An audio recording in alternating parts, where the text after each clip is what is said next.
ಅಕ್ಕ ನೀನು ಸ್ಟೇಟಸಲ್ಲಿ ಹಾಕೆ ಫೋಟೋ ಯಾವ ಥರ ಹಾಕ್ಬೇಕು ಗೊತ್ತಾ?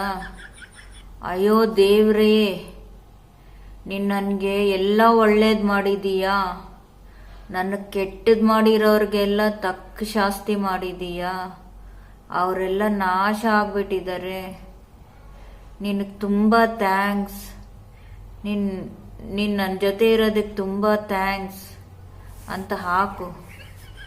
ಆವಾಗ ನೋಡು ಅವ್ರು ನಿನ್ನ ತಂಟೆಗೆ ಮತ್ತೆ ಬರ್ತಾರೇನು. ನೀನು ಹಂಗೆ ಸ್ಟೇಟ್ಮೆಂಟ್ ಆಗೋ, ದೇವ್ರು ನನ್ನ ಕಡೆನೇ ಇದ್ದಾನೆ, ದೇವ್ರು ನನ್ನನ್ನು ಬಿಟ್ಕೊಡೋದಿಲ್ಲ, ನಾನು ದೇವ್ರ ಆಪ್ತಳು, ನಾನೇ ದೇವ್ರು ಅನ್ಬೇಡ, ಅವ್ರು ಅರ್ಥ ಮಾಡ್ಕೊಂಡ್ಬಿಡ್ತಾರೆ, ಆಮೇಲೆ ಭಾರಿ ಕಷ್ಟ. ನೀನು ನನಗೆಲ್ಲ ಕೊಟ್ಟಿದ್ದೀಯಾ, ತುಂಬ ಥ್ಯಾಂಕ್ಸ್, ನನ್ಗೆ ಕೆಟ್ಟದ್ದು ಮಾಡಿದವ್ರನ್ನೆಲ್ಲ ನೀನು ಹೆಂಗೆ ಉರ್ಸಿದೀಯಾ, ತುಂಬ ಥ್ಯಾಂಕ್ಸ್ ಅನ್ನು ಹಾಕು ಹಂಗೆ. ಆವಾಗ ನಿನ್ನ ಶತ್ರುಗಳೆಲ್ಲ ಹೆಂಗೆ ದೂರ ಓಡೋಗ್ತಾರೆ ನೋಡು. ನಾನು ಯಾವಾಗಲೂ ಹಂಗೆ ಮಾಡೋದು, ಸ್ಟೇಟಸಲ್ಲಿ ಈ ಥರ ಸ್ಟೇಟ್ಮೆಂಟ್ ಹಾಕ್ಬಿಡ್ತೀನಿ, ಯಾರು ನನ್ನ ತಂಟೆಗೆ ಬರೋದಿಲ್ಲ. Okay bye, Tata.